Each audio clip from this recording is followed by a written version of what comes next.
ಎಲ್ಲರೂ ಖುಷಿಯಾಗಿರ್ಬೇಕು. ಆ ಖುಷಿ ಕಾರಣ ನಾವಾಗಿರ್ಬೇಕು. ಒಂದು ಊಹೆ ಮಾಡ್ಕೊಳ್ಳಿ, ಒಂದು ಮನೆಯಲ್ಲಿ 2 ಇದ್ರೆ ಅಥವಾ 3 ಜನ ಇದ್ರೆ 4 ಜನ ಇದ್ರೆ ಅಥವಾ ಸಡನ್ ಆಗಿ ನಮ್ಮ ಮನೆಗೆ ಯಾರಾದ್ರೂ ನೆಂಟರು ಬಂದ್ರೆ ಎಷ್ಟು ಕಷ್ಟ ಆಗತ್ತೆ. ಅಂಥದ್ರಲ್ಲಿ ಬರೋಬ್ಬರಿ 160 ಜನರ ಪ್ರತಿದಿನ ಯೋಗಕ್ಷೇಮ, ಊಟ, ತಿಂಡಿ, ಬಟ್ಟೆ, ಮೆಡಿಸಿನ್ಸ್ ಅಂದ್ರೆ ನೀವೇ ಊಹೆ ಮಾಡ್ಕೊಳ್ಳಿ ಎಷ್ಟು ಕಷ್ಟ ಇರುತ್ತೆ ಅಂತ. ಸೊ ಜನಸ್ನೇಹಿ ಆಶ್ರಮದ ಬಗ್ಗೆ ಕರ್ನಾಟಕ ಜನರಿಗೆ ಏನು ಹೇಳಕ್ಕೆ ಇಷ್ಟಪಡ್ತೀರಾ? ಸರ್, ಎಲ್ಲರೂ ಒಂದ್ಸತಿ ಬಂದು ವಿಸಿಟ್ ಮಾಡಲಿ ಅಂತ ನಾನು ಆಸೆ ಪಡ್ತೀನಿ ಸರ್. ಯಾಕೆಂದರೆ ಎಲ್ಲ ಹಬ್ಬಗಳು ಅವ್ರವ್ರ ಮನೇಲಿ ಮಾಡ್ತಿದ್ದಾರೆ. ಯಾವ್ದಾದ್ರು 365 ದಿವಸದಲ್ಲಿ ಒಂದು ದಿವಸನಾದ್ರೂ ಅವ್ರ ಹಬ್ಬನ ಇಲ್ಲಿ ಬಂದು ಮಾಡಿದ್ರೆ ತುಂಬ ಚೆನ್ನಾಗಿರುತ್ತೆ ಅಂತ ನಾನು ಅನ್ಕೊಳ್ತೀನಿ. ದಯವಿಟ್ಟು ಜೋರಾಗಿ ಒಂದ್ಸತಿ ಕ್ಲಾಸ್ ಮಾಡಿ. ನಿಮಗೆ ಈ ವಿಡಿಯೋ ಇಷ್ಟ ಆದರೆ ಕನಿಷ್ಠ ಪಕ್ಷ ಈ ವಿಡಿಯೋನ ಒಂದು 5 ಜನಕ್ಕೆ ಶೇರ್ ಮಾಡಿ.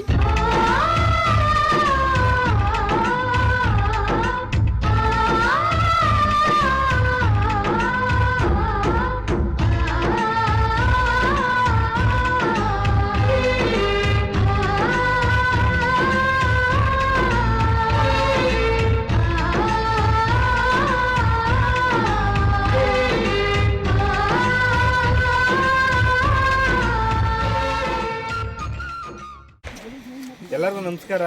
ಹೇಗಿದ್ದೀರಲ್ಲ? ನಿಮ್ಮೆಲ್ಲ ನಾವು ವಿಡಿಯೋದಲ್ಲಿ ನೋಡ್ತಿದ್ದೋ, ಫಸ್ಟ್ ಟೈಮ್ ಡೈರೆಕ್ಟಾಗಿ ನೋಡ್ತಾ ಇದ್ದೀವಿ. ತುಂಬ ಚೆನ್ನಾಗಿದೆ. ಆ ನೀಟ್ನೆಸ್ಸು, ಆ ಟೈಮು ಮತ್ತು ಆ ಇದು ಶಿಸ್ತುಬದ್ಧವಾಗಿ ತುಂಬ ಚೆನ್ನಾಗಿ ಅವರು ಮೇಂಟೈನ್ ಮಾಡಿದ್ದಾರೆ, ನೀವು ಮಾಡ್ತಾಯಿದ್ದೀರ. ತುಂಬ ಖುಷಿ ಆಗುತ್ತೆ ನನಗೆ. ದೀಪಾವಳಿ ಹಬ್ಬದ ಶುಭಾಶಯಗಳು. ಎಲ್ಲರೂ ನಾವು ನಿನ್ನೆ ಮೊನ್ನೆಯಿಂದ ಎಲ್ಲ ದೀಪಾವಳಿ ಹಬ್ಬದ್ದು ತುಂಬ, ಯಾಕೆಂದರೆ ನಮ್ಮ ಸರ್ವಿಸ್ಗಳು ಕೊಟ್ಟು ನಾವು ರಜೆ ತಗೋಬೇಕು ಅಂತೀವಿ. ಆದರೂ ನಿಮ್ದೆಲ್ಲ ಒಂದು ಸ್ವಲ್ಪ ರೆಡಿ ಮಾಡಬೇಕು ಅಂದ್ಬಿಟ್ಟು ಇಡೀ ನಮ್ಮ ಸ್ಪಿನ್ ಸಂಸ್ಥೆದು ಏನಿದೆ ಎಲ್ಲರೂ ಬಂದಿದ್ದೀವಿ. ಎಲ್ಲರೂ ನೀವು ಹೇಗಿದ್ದೀರಾ?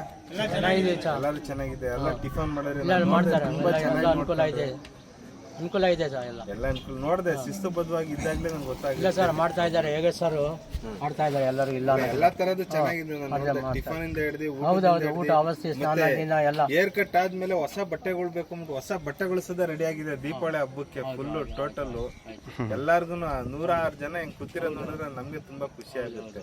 ಸೊ ಒಂದು ಪ್ರಶ್ನೆ ಸರ್, ಜನಸ್ನೇಹಿ ಆಶ್ರಮದ ಬಗ್ಗೆ ಬರೀ ವಿಡಿಯೋದಲ್ಲಿ ಅಷ್ಟೇ ನೋಡಿರ್ತೀರಾ. ಸೊ ಲೈವಲ್ಲಿ ಬಂದು ಎದುರುಗಡೆ ನೋಡ್ತಾ ಇದ್ದೀರಾ. ಸೊ ಆಟ್ಲಿ ನಿಮ್ಗೆ ಏನು ಅನ್ನಿಸ್ತಾ ಇದೆ? ಸರ್, ನಾವು ಊಹೆ ಮಾಡ್ಕೊಳ್ಳೋದು ಬೇರೆ, ಪ್ರೆಸೆಂಟೇ ಬೇರೆ, ಪರಿಸ್ಥಿತಿನೇ ಬೇರೆ. ಆ ರೂಮು, ಅದು ಊಟದ ವ್ಯವಸ್ಥೆ ಮತ್ತು ಇಲ್ಲಿರೋ ನೀಟ್ನೆಸ್ಸು, ಕ್ಲೀನ್ನೆಸ್ಸು.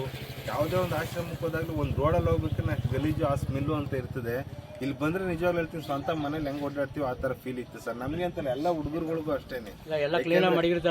ಕಿಚನಿಂದ ಹಿಡ್ದು ಮತ್ತು ವಾಶ್ರೂಮಿಂದ ಹಿಡ್ದು, ಅಲ್ಲಿ ಮನಿಗಳ ರೂಮಿಂದ ಹಿಡ್ದು, ಮತ್ತು ಈಗ ಒಟ್ಟಲ್ಲಿ ಅಂದ್ರೆ ಮುಂದೆ ಅರ್ಧ ಬಂದರೆ ದೇವಸ್ಥಾನ ಥರ ಇದೆ, ಅರ್ಧ ಬೆಡ್ರೂಮ್ ಥರ ಇದೆ, ಅರ್ಧ ವಾಶ್ರೂಮ್ ಥರ ಇದೆ, ಅರ್ಧ ಕಿಚನ್ ಥರ ಇದೆ. ಸೇಮ್ ಮನೇಲಿ ಹೆಂಗಿದೆ ಅದೇ ಥರನೇ ಇದೆ. ಏನು ಆ ಥರ ಬೇರೆ ಥರದ್ದು ಯಾವುದನ್ನು ಅನ್ಸೋದು ಆಶ್ರಮನ ಫೀಲೇ ಇಲ್ಲ ಅನ್ಸುತ್ತೆ ಇಲ್ಲಿ. ಫ್ರೆಂಡ್ಸ್ ಬರ್ತಿದ್ದಂಗೆ ನಾ ದೇವ್ರು ಇರ್ಬೋದು, ಪುನೀತ್ ರಾಜ್ಕುಮಾರ್ ಸ್ಟ್ಯಾಚು, ಮತ್ತು ನಮ್ಮ ಆಂಜನೇಯವ್ರು ಇರ್ಬೋದು, ಮತ್ತು ಸ್ವಾಮಿಗಳು ಇರ್ಬೋದು, ಮತ್ತು ದೇವಸ್ಥಾನ ಶನೇಶ್ ಮತ್ತು ದೇವಸ್ಥಾನ ಆಗ್ಬೋದು. ಎನಿ ಒನ್ ಎಲ್ಲ ಒಂದು ದೇವಸ್ಥಾನದ ಒಂದು ಮನೆ ಥರ ಫೀಲ್ ಇದೆ ಸರ್ ನಮಗೆಲ್ಲ. ಯಾವುದು ಸದಾ ಒಂದೇ ಥರ ಡಿಗ್ರೇಡ್ ಇಲ್ಲ. ನಮ್ಮದೇ ಸ್ವಲ್ಪ ಲೇಟ್ ಆಯಿತು ಅನ್ನೋದು ಬಿಟ್ಟರೆ ಇಷ್ಟೊತ್ತಿಗೆಲ್ಲ ಆಗೋಗ್ಬಿಡ್ಬೇಕಾಯ್ತು. ಅದು ಬಿಟ್ಟರೆ ನಮ್ಮದೇ ಲೇಟ್ ಆಯಿತು ಅನ್ನೋದು ಬಿಟ್ಟರೆ ಯಾವುದೋ ನಮ್ಮ ಫೀಲ್ಗಳೇ ಇಲ್ಲ ಸರ್. Thank you. ಸೊ ಜನಸ್ನೇಹಿ ಆಶ್ರಮದ ಬಗ್ಗೆ ಕರ್ನಾಟಕ ಜನರಿಗೆ ಏನು ಹೇಳಕ್ಕೆ ಇಷ್ಟಪಡ್ತೀರಾ? ಸರ್, ಎಲ್ಲರೂ ಒಂದ್ಸತಿ ಬಂದು ವಿಸಿಟ್ ಮಾಡಲಿ ಅಂತ ನಾನು ಆಸೆ ಪಡ್ತೀನಿ ಸರ್. ಯಾಕೆಂದರೆ ಎಲ್ಲ ಹಬ್ಬಗಳು ಅವ್ರವ್ರ ಮನೇಲಿ ಮಾಡ್ತಿದ್ದಾರೆ. ಯಾವ್ದಾದ್ರು 365 ದಿವಸದಲ್ಲಿ ಒಂದು ದಿವಸನಾದ್ರೂ ಅವ್ರ ಹಬ್ಬನ ಇಲ್ಲಿ ಬಂದು ಮಾಡಿದ್ರೆ ತುಂಬ ಚೆನ್ನಾಗಿರುತ್ತೆ ಅಂತ ನಾನು ಅನ್ಕೊಳ್ತೀನಿ. ದಯವಿಟ್ಟು ಜೋರಾಗಿ ಒಂದ್ಸತಿ ಕ್ಲಾಸ್ ಮಾಡಿ. ತುಂಬ ಜನ ಅಲ್ಲ ಹಾಯ್ ಮಾಡಿ.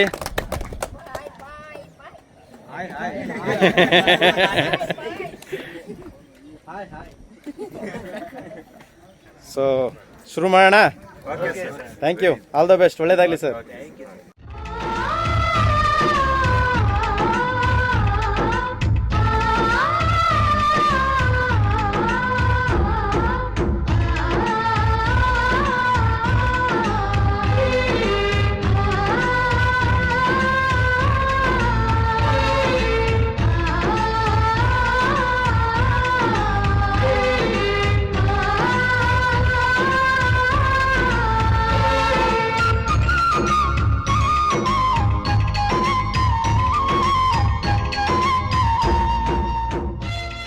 ನಾನು ನಿಮ್ಮ ಪ್ರೀತಿಯ ಜನಸ್ನೇಹಿ ಯೋಗೇಶ್. ಮೊದಲನೇದಾಗಿ ಎಲ್ಲರೂ ಖುಷಿಯಾಗಿರ್ಬೇಕು.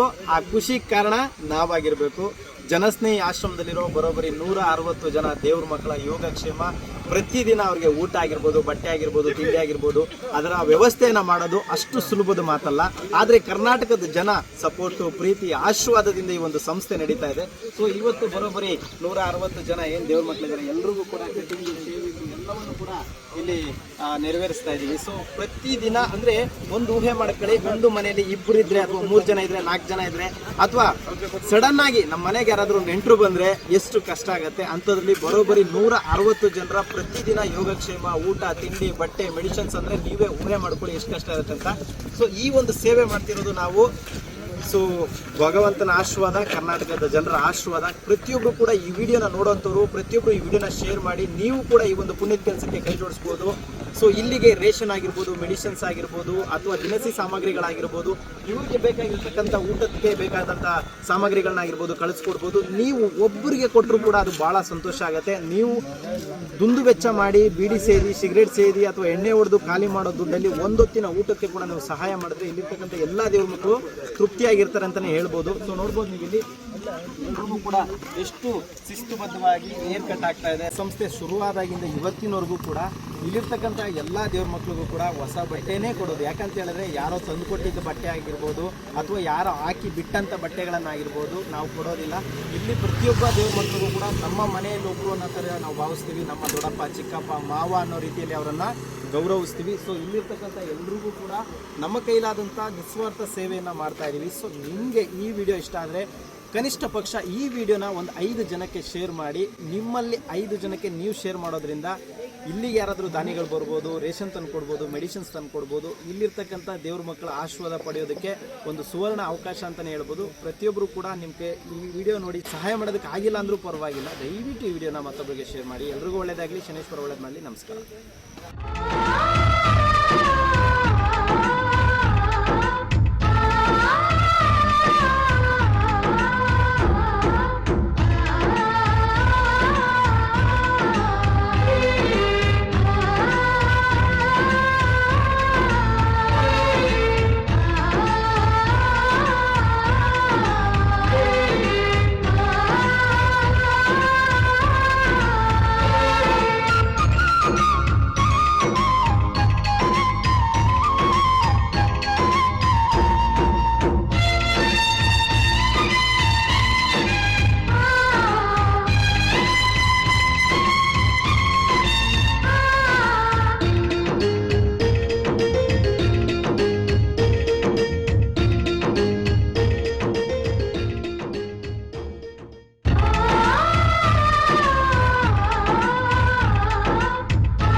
ನಮಸ್ಕಾರ, ನನ್ನ ಹೆಸರು ಚಂದ್ರು ಅಂತ. ದೀಪಾವಳಿ ಹಬ್ಬದ ಪ್ರಯುಕ್ತ ನಮ್ಮ ಜನಸ್ನೇಹಿ ಆಲಯಕ್ಕೆ ಬಂದಿದ್ದೀವೋ ಇಲ್ಲ ದೇವಸ್ಥಾನಕ್ಕೆ ಬಂದಿದ್ದೀವೋ ಇಲ್ಲ ಆಶ್ರಮಕ್ಕೆ ಬಂದೀವೋ ಅಂತ ನಮಗೆ ಗೊತ್ತಾಯ್ತಲ್ಲ. ಯಾಕೆಂದರೆ ಅಷ್ಟು 3 ಥರನೂ ಇದೆ. ಒಂದು ಆಶ್ರಮ ಥರ ಇದೆ, ಒಂದು ಮನೆ ಥರ ಇದೆ, ಒಂದು ದೇವಸ್ಥಾನ ಥರ ಇದೆ.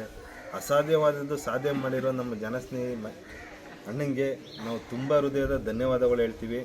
ಯಾಕೆಂದರೆ ಈ ಹಬ್ಬದ ಪ್ರಯುಕ್ತ ನಾವು ಅಂದ್ಕೊಂಡಿದ್ದ ಆಸೆ ಈಡೇರ್ತು.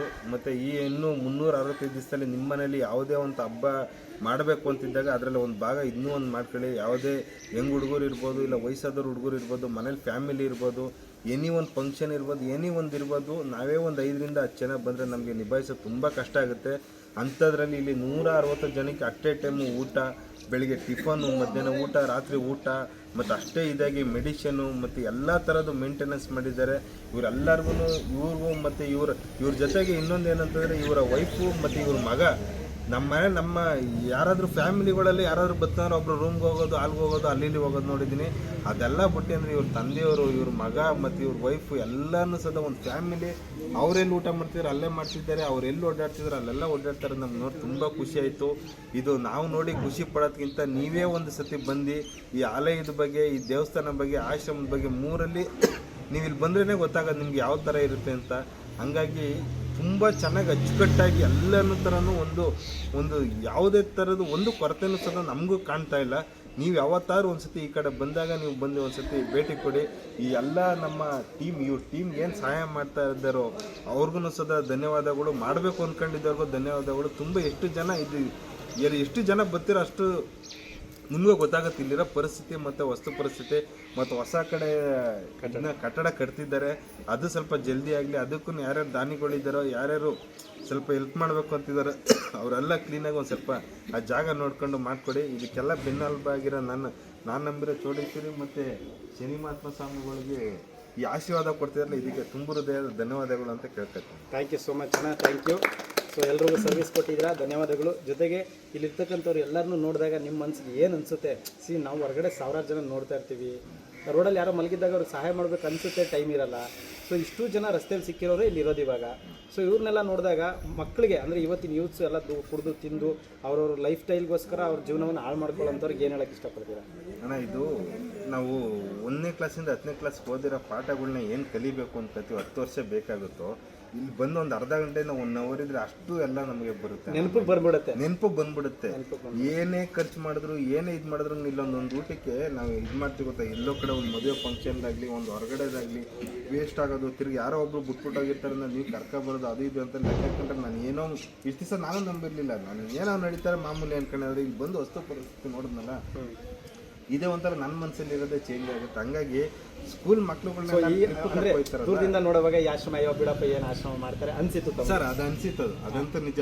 ಎಲ್ಲ ಒಂದು 5-6 ಜನ ಇರ್ತಾರೆ, ಹಿಂಗೆ ಮಾಡಿರ್ತಾರೆ ಅಂದಿದ್ದು ಅನ್ಕೊಂಡಿದ್ದೆಲ್ಲ ನಿಜ. ಆದರೆ ಈ ಅಟ್ ಎ ಟೈಮ್ 160 ಜನ, ಅದರಲ್ಲೂ ಒಂದಷ್ಟು ಜನ ಹ್ಯಾಂಡಿಕ್ಯಾಪ್ಗಳು, ಒಂದಷ್ಟು ಜನ ಒಂದು ಸ್ವಲ್ಪ ಬೇರೆ ಬೇರೆ ಥರ ಇರೋನ್ನ ನೀವು ಟ್ರೀಟ್ ಮಾಡ್ತಾರೋ ರೀತಿ, ಅದೆಲ್ಲ ತುಂಬ ನನಗೆ ನೋಡಿದ್ರೆ ಒಂಥರ ದೇವ್ರ ಅನ್ನೋ ಒಂದು ಭಾಗದಲ್ಲಿ 10% ಯಾವ್ದಾರು ಒಂದು ಬರ್ತಂದ್ರೆ ಅದು ನಿಮ್ದು ಒಂಥರ ಇರುತ್ತೆ ಅಂತ ಅನ್ನಿಸ್ತದೆ. ಹಾಗಾಗಿ ಎಲ್ಲರೂ ಯಾರಾದ್ರೂ ಈ ಕಡೆ ಸೈಡ್ ಬಂದಾಗ, ನೆನ್ಮಂಗ್ಲ ಸೈಡ್ ಬಂದಾಗ ಈ ಥರ ಸೊಂಡೆಗಪ್ಪೆ ನಿಮ್ಗೆ ಹೇಳ್ತಾ ಇದ್ರಿಂದ, ಇದು ದೇವಾಲಯದಾದ್ರೆ ಅನ್ಕೊಬನ್ನಿ, ಇಲ್ಲಾಂದರೆ ಆಶ್ರಮ ಅಂದ್ರೆ ಅನ್ಕೊಂಬ, ಇಲ್ಲ ನಿಮ್ಮ ಮನೆಗೆ ಬಂದಿದ್ರೆ ಅನ್ಕೊಬನ್ನಿ, ಆ ಥರ ಫೀಲ್ ಅಂತೂ ಇಲ್ಲಿ ಬಂದೇ ಬರೋದು. ಇದಂತೂ ನಿಜ. ಓಕೆ, ಥ್ಯಾಂಕ್ಸ್ ಅಣ್ಣ ಎಲ್ರಿಗೂ.